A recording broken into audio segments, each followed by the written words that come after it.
ठीक है, फिर शुरू करें आज का टॉपिक। जो अपने नाम से ही एंटर किए हैं, केवल एक स्टूडेंट है ऐसा, आप अपने नाम से एंटर किया कीजिए, ठीक है। एक ही स्टूडेंट है ऐसा।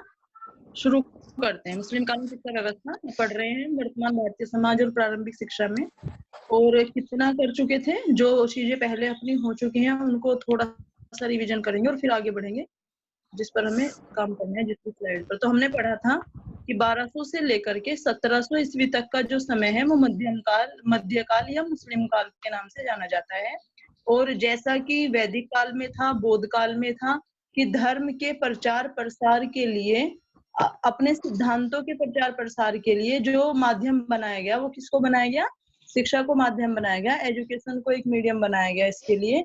इसी प्रकार से मुस्लिम शासकों ने भी अपने शासन को सुदृढ़ बनाने के लिए, अपनी स्थिति मजबूत करने के लिए और इस्लामिक शिक्षा और संस्कृति का प्रचार प्रसार करने के लिए जो है, इसी को माध्यम बनाया, शिक्षा को। इसी वजह से कुछ परिवर्तन आए और उद्देश्य देख चुके थे हम। इसके उद्देश्य क्या थे?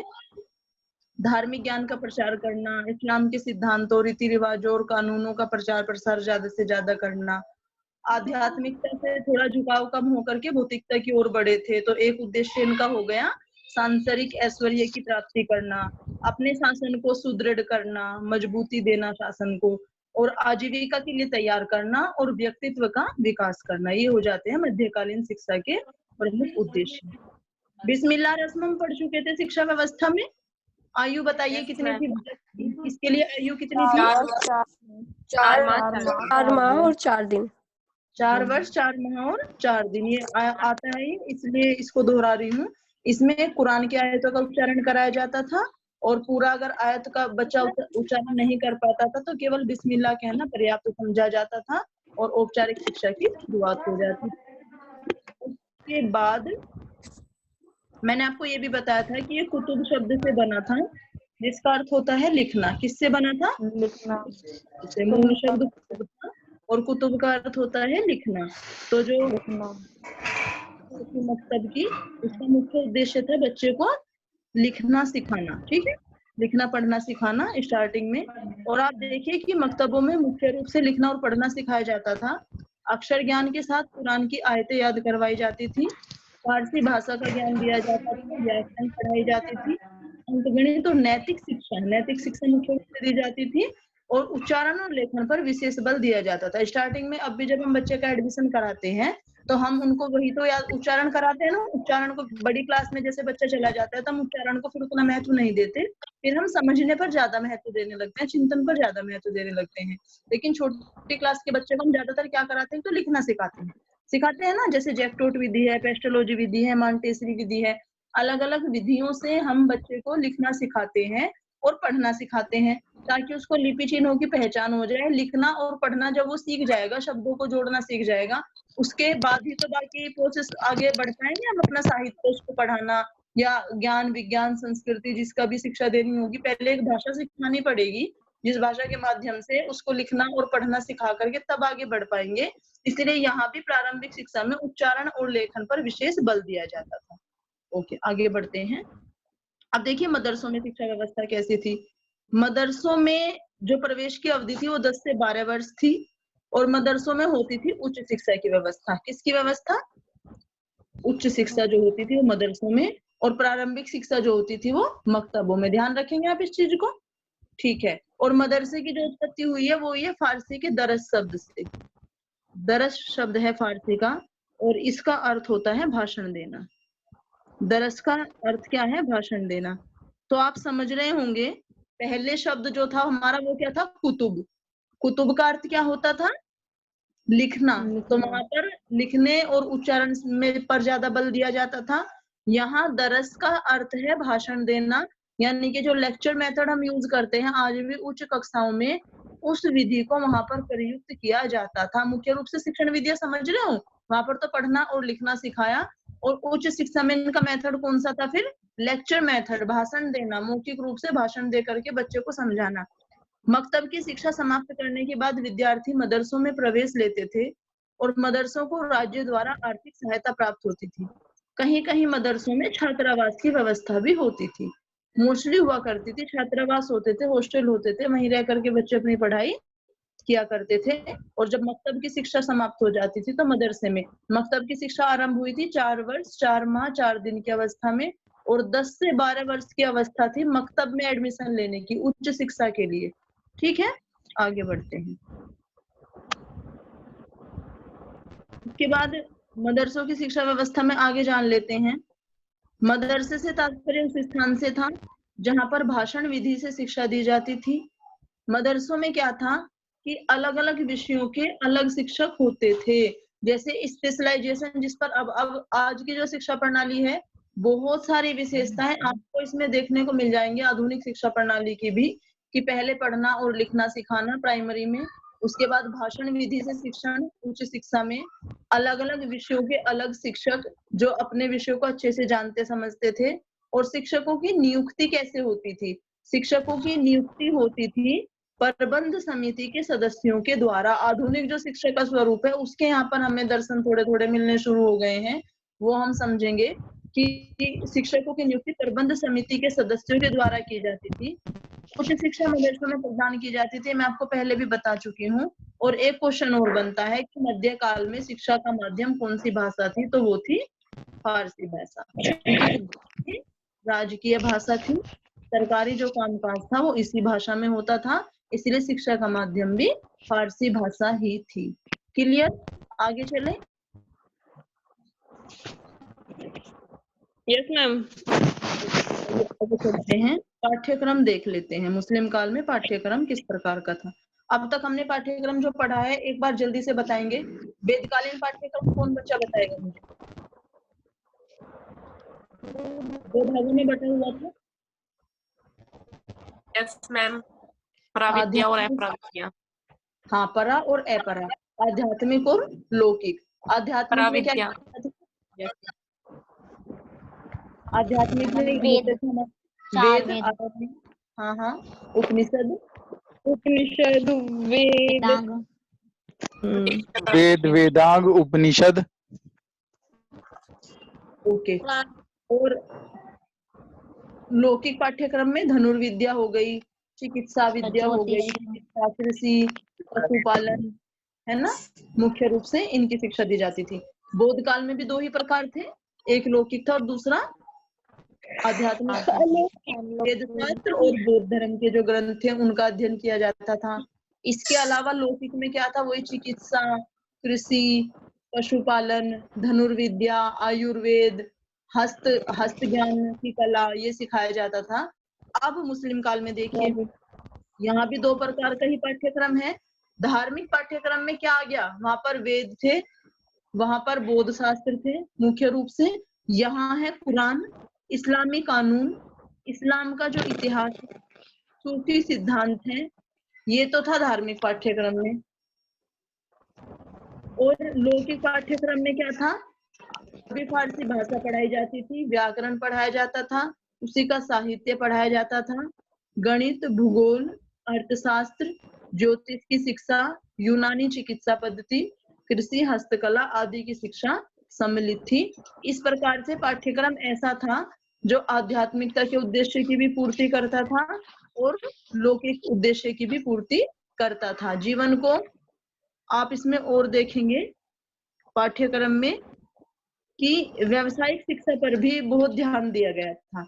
अगली स्लाइड में देखिए, व्यावसायिक शिक्षा पर भी बहुत ध्यान दिया गया था, जिससे कि छात्र अपनी आजीविका का निर्वाह कुशलता पूर्वक कर सके जब वो अपने सामाजिक या गृहस्थ जीवन में प्रवेश करे। और जफर, जिन्होंने की बहुत डीप स्टडी की है मुस्लिम कालीन शिक्षा पर, उन्होंने कहा है कि भारत में हजारों कारखाने थे जिनमें छात्रों को अधिकांशतः विशिष्ट कलाओं में शिक्षा अर्जित करने के लिए किसी व्यवसाय के शिल्पकार को शिष्य बना दिया जाता था।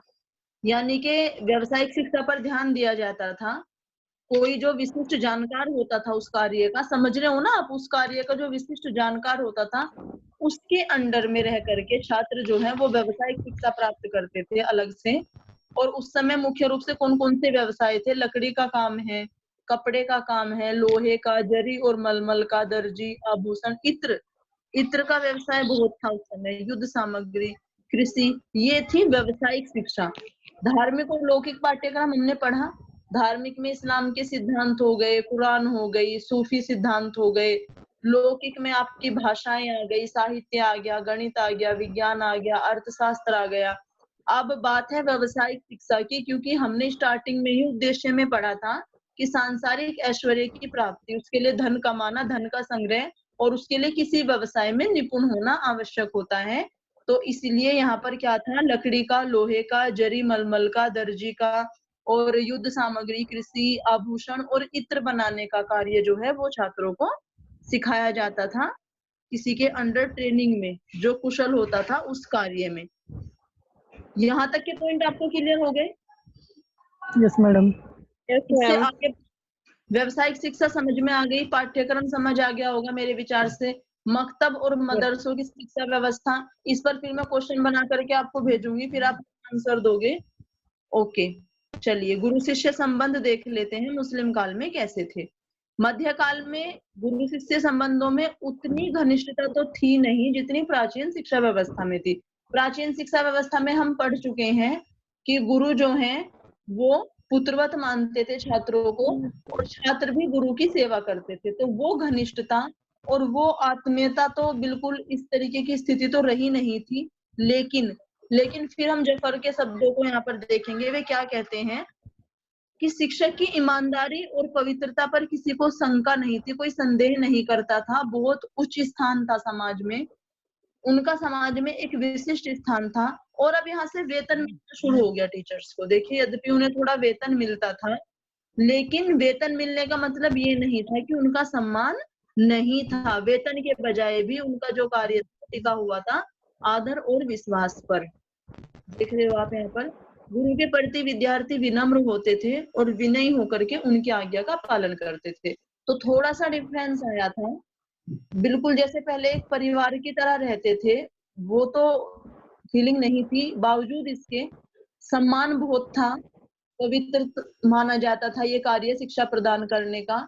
और जो शिक्षक थे उनकी ईमानदारी और पवित्रता पर सभी जो है बहुत विश्वास करते थे, उनको बहुत रेस्पेक्ट देते थे, उनका सम्मान बहुत था। और वेतन जरूर मिलता था, लेकिन फिर भी ऐसी स्थिति नहीं थी कि उनको समाज में सम्मान प्राप्त ना हो। और छात्र भी अपने गुरु की आज्ञा का पालन करते थे। इसमें कोई क्वेश्चन किसी का? ओके, आगे चलते हैं। आगे हम देखेंगे अनुशासन की स्थिति कैसी थी, डिसिप्लिन किस तरीके से बनाकर रखा जाता था। छात्र अत्यधिक अनुशासन में रहते थे। नैतिक और व्यावहारिक शिष्टाचार, विनयशीलता और आत्म अनुशासन सभी छात्रों के लिए ये चीजें अनिवार्य थी, नैतिकता। और अब यहाँ पर शारीरिक दंड का भी संज्ञान में आता है कि शारीरिक दंड का भी प्रावधान था। देखिए, अब तक हमने ऐसा नहीं पढ़ा था, लेकिन अब यहाँ से आना शुरू हुआ कि अगर दैनिक पाठ याद नहीं करते थे, झूठ बोलते थे, अनैतिक आचरण करने पर छात्रों को कठोर शारीरिक दंड का प्रावधान था। और दंड के संबंध में कोई नियम नहीं थे, जैसे अब नियम बना दिए गए हैं जब ये स्थिति बहुत खराब हो गई थी धीरे धीरे।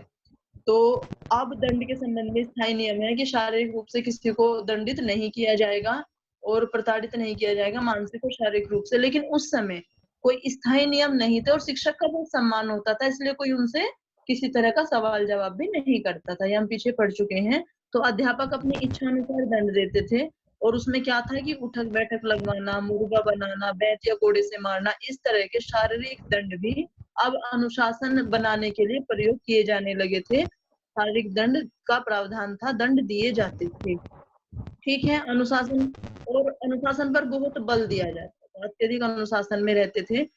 और अब यहाँ पर इससे पहले जो अनुशासन था वो स्वानुशासन का ज्यादा था, कि अपने आप ही छात्र अनुशासन में रहें, ऐसा इस तरीके से उनको लेकर के चला जाए।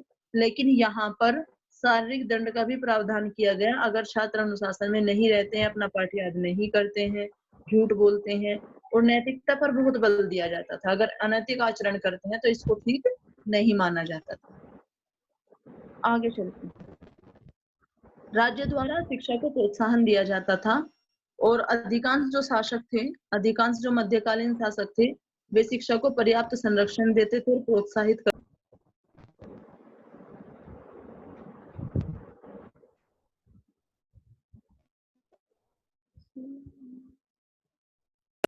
Okay sorry disturbance. जो शिक्षा संस्थाएं थी उनको आर्थिक सहायता राज्य के द्वारा दी जाती थी और छात्रों को जो है छात्रवृत्ति भी प्रदान की जाती थी। ये एक पॉइंट यहाँ से निकल करके आता है, छात्रवृत्ति प्रदान की जाती थी। इसको नोट करेंगे कि राज्य द्वारा न केवल मकतबों और मदरसों को आर्थिक सहायता दी जाती थी बल्कि छात्रों को भी छात्रवृत्ति प्रदान की जाती थी और विद्वानों को सम्मानित भी किया जाता था। यहाँ से ये नोट करेंगे छात्रवृत्ति वाला पॉइंट, ये अलग है। और पहले भी वैदिक काल में भी ऐसा था, बौद्ध काल में भी ऐसा था कि जो राजा थे वो शिक्षा संस्थाओं को जो है सहायता प्रदान करते थे। चलती ही शिक्षा संस्था उसी तरीके से थी। और वेतन हालांकि शिक्षकों को नहीं दिया जाता था, वेतन के बजाय वहां पर जो बड़े वर्ग के उच्च वर्ग के लोग थे वो अपनी इच्छा से दान दिया करते थे गुरुकुलों में और मठों विहारों में। और उसके बाद क्या होता था कि छात्र भिक्षावृत्ति के द्वारा वहां से गुरुकुल का खर्चा चलता था। लेकिन यहाँ थोड़ा चेंज आया, वेतन दिया जाता था लेकिन फिर भी जो शासक थे वो जो है आर्थिक सहायता प्रदान करते थे। विद्वानों को सम्मानित करना, छात्रों को छात्रवृत्ति देना, इस प्रकार राज्य जो है, शासक जो है शिक्षा को प्रोत्साहन। अब देख लेते हैं कि स्त्री शिक्षा की कैसी स्थिति, महिला शिक्षा के बारे में देख लेते हैं जो मुख्य बिंदु आते हैं सामने। ओके, बौद्ध काल में थोड़ा डाउन चला गया था, पढ़ा था हमने कि वैदिक काल जितना बौद्ध काल में नहीं था। और प्रारंभ में तो बौद्ध काल में जो मठ थे वहां पर महिलाओं का प्रवेश ही वर्जित था। लेकिन अपने प्रिय शिष्य आनंद के कहने पर महात्मा बुद्ध ने क्या किया था, महिलाओं को प्रवेश की अनुमति दे दी थी। मुस्लिम काल उसके बाद का समय है और यहाँ भी बताया गया है कि अच्छी स्थिति नहीं थी, अधिक महत्व प्राप्त नहीं था। होता क्या था कि मोहल्ले की कुछ बालिकाएं इकट्ठी होकर के प्रारंभिक शिक्षा प्राप्त करने के लिए निकट के मकतब में चली जाती थी और वहां केवल उनको पढ़ना लिखना सीख लेना ही उनका उद्देश्य होता था कि हाँ अगर कोई रिटन फॉर्म में कुछ चीज है तो हम उसको समझ सके और पढ़ सके। छोटी बच्चियां चली जाया करती थी ग्रुप में एक साथ इकट्ठी होकर के। ऐसी स्थिति थी। जहां तक धनी वर्ग की बालिकाओं की बात है तो घर पर ही उनकी उच्च शिक्षा की व्यवस्था कर दी जाती थी, उन्हें उच्च शिक्षा प्रदान की जाती थी, लेकिन वो मदरसों में जाकर के शिक्षा ग्रहण नहीं करती थी। उच्च शिक्षा की व्यवस्था घर पर ही की जाती थी क्योंकि हम जानते हैं कि उस समय मध्यकाल में पर्दा प्रथा जो है वो भी हो गई थी हमारे यहाँ पे शुरू, तो घर पर ही व्यवस्था की जाती थी। और लेकिन निम्न वर्ग की जो बालिकाएं थी वो उच्च शिक्षा से वंचित ही रहती थी और सभी बालिकाओं को प्रारंभिक शिक्षा मिल जाती हो ऐसा भी आवश्यक नहीं था, क्योंकि इसमें लिखा हुआ है कि कहीं कहीं ऐसे मिलते हैं साक्ष्य, कुछ बालिकाएं चली जाती थी, सब जाती हो ऐसा जरूरी नहीं था। तो शैक्षिक स्थिति महिलाओं की अच्छी नहीं कही जा सकती। हालांकि इसमें जो अच्छा काम हुआ था वो ये हुआ था कि व्यावसायिक शिक्षा को ठीक ठाक महत्व मिला और भौतिकता को भी आध्यात्मिकता के साथ साथ स्थान मिला। लेकिन बालिकाएं जो है वो उच्च शिक्षा से वंचित थी, उनको उच्च शिक्षा नहीं दी जाती थी। ओके, अब देखते हैं कि प्रमाण पत्र और उपाधियां किस प्रकार से। मुस्लिम काल में क्या था कि सामान्य रूप से शिक्षा समाप्त कर लेने पर छात्रों को उपाधियां और प्रमाण पत्र दिए जाते थे। वसु आदित्य वगैरह हमने पढ़ा था वैदिक काल में। उसके बाद बौद्ध काल में अगर उपाधि प्रमाण पत्र की बात करें तो वहां ये था कि पहले छात्र श्रमण कहलाता था, यही उपाधियां, और बाद में फिर वो क्या कहलाता था, भिक्षु। जब पबज्जा संस्कार के अंदर है तो श्रमण कहलाएगा और जब उपसंपदा संस्कार हो जाता है तो फिर वो भिक्षु कहलाएगा। निकिता, आपका ये क्वेश्चन था उपाधियों वाला। तो ये बौद्ध धर्म के बारे में इतनी जानकारी मिलती है कि पबज्जा संस्कार के समय उनको श्रमण कहा जाता था और उपसंपदा संस्कार जब संपन्न हो जाता तो फिर उसको भिक्षु की उपाधि मिलती थी, भिक्षु कहा जाता था। ठीक है, और यहाँ पर क्या था देखिए, आगे पढ़ते हैं। इसको सेकंड पॉइंट को अच्छे से याद करेंगे। जो साहित्य के छात्र थे उसको काबिल की उपाधि मिलती थी, धर्मशास्त्र के जो छात्र थे उनको आलिम की उपाधि मिलती थी और तर्कशास्त्र और दर्शन शास्त्र के छात्रों को फाजिल की उपाधि मिलती थी। और इसमें असाधारण योग्यता वाले छात्रों को ही उपाधि दी जाती थी। किसको दी जाती थी? जो असाधारण रूप से योग्य होते थे। असाधारण योग्यता वाले छात्रों को ये उपाधि दी जाती थी। 3 उपाधियों का जिक्र हुआ है। साहित्य के छात्रों को कहा जाता था काबिल, नोट करेंगे इसको। धर्मशास्त्र के छात्रों को कहा जाता था आलिम और तर्क और दर्शन शास्त्र के छात्रों को कहा जाता था फाजिल। ये उपाधियां हो गई और प्रमाण पत्र भी दिए जाते थे छात्रों को, और सबको उपाधि नहीं मैम मिलती इसमें थी। एक हाँ हाँ आदिल बताइए, बोलिए। मैम इसमें एक तो ये काबिल था, एक आलिम और एक फाजिल, एक उपाधि और भी थी इसमें आमिल। हाँ हाँ हाँ जो मैडम उसका भी आ रहा था पिछली बार के, एक आमिल की उपाधि थी उसमें हाँ जो ये हाँ अम्ल वगैरह जाट। ओके। इसके बाद मध्यकाल हमने पढ़ा, इसमें हमने उपाधियां और प्रमाण पत्र देखे, महिला शिक्षा की स्थिति देखी, और हमने जाना कि राज्य किस प्रकार से शिक्षा को प्रोत्साहित करता था, अनुशासन की स्थिति देखी, शारीरिक दंड की व्यवस्था देखी, और हमने देखा कि गुरु शिष्य में कैसे संबंध थे। हमने जाना कि व्यावसायिक शिक्षा की क्या स्थिति थी। तो इसमें ये बात उल्लेखनीय है कि कारखाने थे जिनमें जो है विशिष्ट कलाओं में शिक्षा अर्जित करने के लिए अगर किसी को व्यवसाय में जाना है तो वो उच्च शिक्षा के बजाय अपनी व्यवसायिक शिक्षा ग्रहण कर सकता था। पाठ्यक्रम वही 2 प्रकार का है, लौकिक है और धार्मिक है। मदरसों में जो शिक्षा व्यवस्था है वो भाषण विधि से मुख्य रूप से दी जाती थी। प्रत्येक विषय के अलग अलग शिक्षक होते थे और इनकी जो नियुक्ति थी वो प्रबंध समिति के सदस्यों द्वारा की जाती थी, और शिक्षा का माध्यम फारसी भाषा थी। मदरसों की शिक्षा व्यवस्था हम पढ़ चुके हैं, मकतब, और अब हमारा समय भी जो है वो पूरा होने को है और टॉपिक भी पूरा हो गया। इसके अलावा इसमें अगर किसी के कुछ डाउट हैं तो मुझे बता सकते हैं, अपने क्वेश्चन भेज सकते हैं। जैसा कि मैंने आपको मैडम पहले बहुत भी अच्छे कहा समझ में था, आया।